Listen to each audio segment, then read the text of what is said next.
হাওড়ার উলুবেড়িয়ায় মহিলা চিকিৎসককে মারধর এবং ধর্ষণের হুমকির অভিযোগ উঠেছিল, আর সেই ঘটনার প্রতিবাদে আজ পেন ডাউন কর্মসূচি শুরু করেছেন সিনিয়র রেসিডেন্ট চিকিৎসকরা।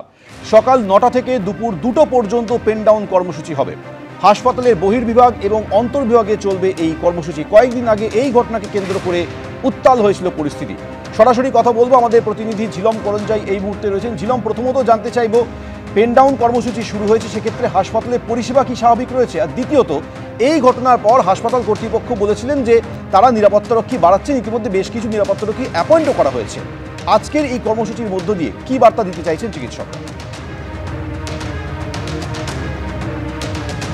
একদম সিনিয়র রেসিডেন্ট তাদের পক্ষ থেকে এই ডাক দেওয়া হয়েছে পেন ডাউনের, এই 5 ঘন্টার পেন ডাউন 9টা থেকে দুপুর 2টো অবধি, অর্থাৎ এই যে আউটডোর টাইম। আমরা সেই কারণে আউটডোরের ঠিক সামনেই রয়েছি।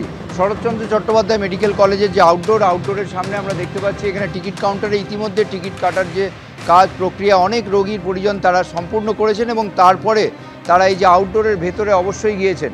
আমরা যেটা তথ্য খবর পাচ্ছি যে সিনিয়র ডাক্তাররা ইতিমধ্যে আসা শুরু করেছেন এবং যারা ইন্টার্ন আছেন তারাও আছেন। সিনিয়র রেসিডেন্টদের একাংশ সকালবেলা যারা জেনারেল ডিউটি এবং ইমার্জেন্সিতে ছিলেন তারা অবশ্যই রাউন্ড কমপ্লিট করছেন, তবে তাদের বক্তব্য যে যাতে জরুরি পরিষেবা ব্যাহত না হয় তার দিকে তারা নজর রাখছেন।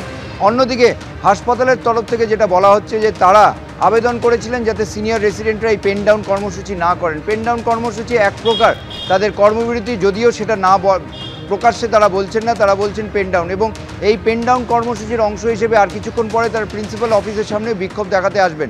অন্যদিকে তোমাকে জানিয়ে রাখবো যে হাসপাতালের তরফ থেকে পরিষেবা যাতে স্বাভাবিক থাকে তার জন্য সিনিয়র রেসিডেন্ট যদি না আসে সেক্ষেত্রে যারা ডিপার্টমেন্টাল সিনিয়র ডাক্তার রয়েছে, ইন্টার্ন রয়েছে, তাদেরকে দিয়ে পরিষেবা স্বাভাবিক রাখার একটা প্রস্তুতি করা হয়েছে।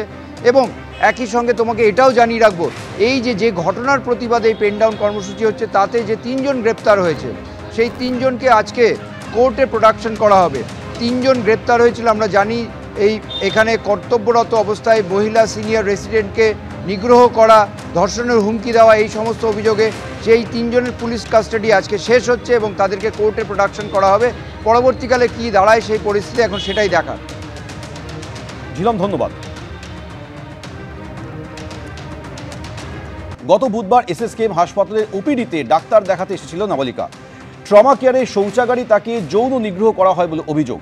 এরপর ধাপা এলাকা থেকে অভিযুক্ত অমিত মল্লিককে গ্রেফতার করে পুলিশ সূত্রে খবর, অভিযুক্ত অমিত মল্লিক এনআরএস হাসপাতালের নিরাপত্তারক্ষী হিসেবে কর্মরত। আগে তিনি শম্ভুনাথ পণ্ডিত হাসপাতালের অস্থায়ী কর্মী হিসেবে কাজ করতেন। এখনও সেই ইউনিফর্ম রয়েছে অভিযুক্তর কাছে।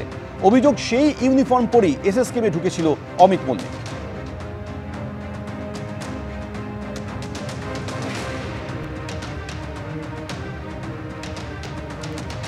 পশ্চিমবঙ্গে আমাদের যত রেপিস্ট আছেন, যত ক্রাইম মোমেন্ট, তাই সেই সব ক্রিমিনালদের কিন্তু সাজার হার 100 জনে 3 জন, 97 জন ঘুরে বেড়ায়, তাদের শাস্তি হয় না।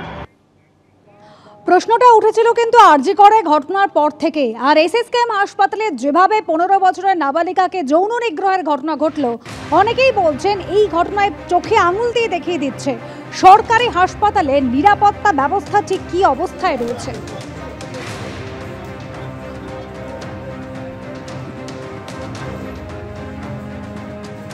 কোনো মেয়ের আজকে স্বাধীনভাবে চলাফেরার কোনো অধিকার থাকবে না? এটি 15 বছরের বালিকা, সে এসএসকেএম এর মতো একটা জায়গায়, প্রিমিয়ার ইনস্টিটিউট, পশ্চিমবঙ্গের সবচেয়ে বড় মেডিকেল কলেজ হাসপাতাল, সেখানে চিকিৎসা করাতে এসে দুপুরবেলা যৌন নিগ্রহের শিকার হবে। তাহলে এখানে একটা কথা পরিষ্কার যে অপরাধীরা শাস্তি পাচ্ছে না বলেই কিন্তু আজকে এই অপরাধ প্রবণতা এত বেড়ে গেছে।